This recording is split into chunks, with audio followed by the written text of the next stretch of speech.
इस वक्त one India की टीम पहुंची है भवानी शंकर इंटर कॉलेज। ये वही जगह है, नोएडा का वो जगह है, वो कॉलेज है जहां पर नीट की री एग्जामिनेशन हो रही है। हमारे साथ कुछ पेरेंट्स मौजूद है। कैमरा पर्सन आप दिखाइए। यहाँ पर गर्मी बहुत ज्यादा है, 40 डिग्री टेम्परेचर है और इस बीच पेरेंट्स को इस धूप में बच्चों को दोबारा लेकर आना पड़ा है। इन पेरेंट्स का दर्द जानना भी जरूरी है क्योंकि ये वो पेरेंट्स हैं जिनके बच्चे नीट एग्जाम एक बार दिए हैं और वो पेपर कैंसिल हो गया है और दोबारा इन्हें आज इस तपती गर्मी में, इस धूप में, चिलचिलाती धूप में यहाँ पर पहुंचे हैं। आप देख पा रहे हैं। नमस्कार सर, आपका नाम? मेरा नाम डॉक्टर अंसार है।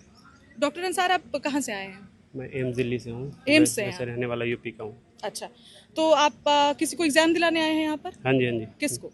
भांजा है आपका? Yes yes. तो आपको तो पता ही है, आप खुद भी डॉक्टर हैं, आपके भांजे ने पहला एग्जाम दिया होगा जो पिछले महीने में, जो कि कैंसिल हो गई। तो उस पर आप क्या मैसेज देना चाहेंगे? आपकी क्या राय है? जो पेपर कैंसिल हुआ वो किसका फेलियर था? फेलियर तो सिस्टम का ही था। जैसे सभी को पता है, लीक जो करने वाले थे, जिन्होंने बनाया था, उन्होंने लीक किया है। तो सिस्टम जो मैनेजमेंट है, जो भी उसमें मिनिस्टर्स हैं और जो भी वहाँ पे ब्यूरोक्रेसी होती है, उसी का फेलियर था जी। हाँ, ऐसे नीचे या जैसे कॉलेजेस में इतना सिक्योरिटी और पुलिस बुलाया हुआ है, यहाँ पे तो कोई लीक नहीं हुआ, बच्चा भी कोई चीट नहीं कर रहा जाके। उनको बहुत इंटेंसिवली चेक कर रहे हैं ये लोग, जैसे कि कोई अपराधी हो। पर एक्चुअली जो फेलियर है वो ऊपर है। ये ऐसा है कि जैसे टंकी में लीक हो रहा है छत पे, और नीचे आप जो टैप जो है उसे ब्लॉक कर रहे हैं। ये मतलब जो जड़ है वहां तक ये लोग पहुंच ही नहीं पा रहे थे। हाँ। आपको पता ही होगा, आप खुद भी एक डॉक्टर हैं, बच्चों की मानसिक स्थिति पर, पेरेंट्स की मानसिक स्थिति पर भी बुरा असर पड़ रहा है। पैसा से लेके टाइम सब कुछ वेस्ट भी हो रहा है और इस बीच लगभग 15-16 बच्चों ने खुदकुशी कर ली है, मौत को गले लगा लिया डिप्रेशन की वजह से। तो आप इसको किस तरीके से देखते हैं? ये तो भयावह स्थिति है और ये समझ लीजिए कि परिजनों के लिए भी बहुत तनाव की स्थिति है, और बच्चों के लिए तो आप सोच भी नहीं सकते, क्योंकि बहुत सारे बच्चों के अच्छे मार्क्स आ गए थे ऑलरेडी। सब लोग रिलैक्स हो गए थे क्योंकि 2 साल पढ़ते हैं पूरा लग के। बिल्कुल। और सब फिर से ये खबर आई कि लीक हो गया, फिर से होना है, तो फिर से वो तनाव की स्थिति फिर से चली 1-1.5 महीने। और बहुत सारे बच्चे कोप अप नहीं कर पाए। 15-20 बच्चे आप बता रहे हैं उन्होंने, उनकी जान चली गई। तो 15-20 बच्चे की जान चली गई, मतलब 15-20 जो परिवार थे वो तहस नहस हो गए केवल नीट लीक की वजह से। और करोड़ों, ये लाखों करोड़ों का नुकसान तो अलग से हुआ है। अब जो दोबारा कराने के लिए भी इतना करोड़ों का जो पैसा खर्च हुआ है, तो ये सब पैसा किसका है? ये सब तो हमारा पब्लिक का पैसा है ना। तो ये इतना ज़्यादा जो मिसमैनेजमेंट हुआ है, इसमें क्या है, पैसा भी बहुत गया है, जानें भी बहुत गई हैं। तो ये कोई अपराध से कम नहीं है, बहुत बड़े। बिल्कुल, ये मर्डर से अपराध से कम नहीं है। इस बीच आपको पता है कि जंतर मंतर पर कॉकरोच जनता पार्टी है, उनका प्रोटेस्ट है। कॉकरोच जनता पार्टी के बारे में आपको मालूम है? हाँ जी, मालूम। तो उनके विचारों पर आपकी क्या राय है? नहीं, ये जनता को सवाल पूछने चाहिए, उनको सड़कों पे उतरना चाहिए, क्योंकि अगर सवाल नहीं पूछेगा कोई आके और सब लोग चुप बैठे रहेंगे, तो उनको पता नहीं चलेगा सिस्टम वालों को कि हम कुछ गलत कर रहे हैं। वो तो और गलत करते चले जाएंगे। तो सवाल तो पूछने हैं। तो जो ये कर रहे हैं सीजेपी वाले, they are doing it well and I support them.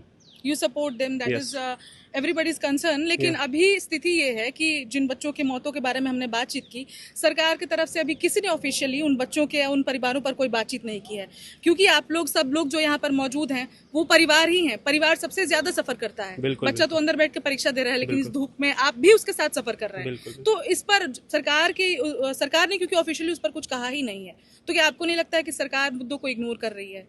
सरकार मुद्दों को इग्नोर कर रही है, बिल्कुल कर रही है।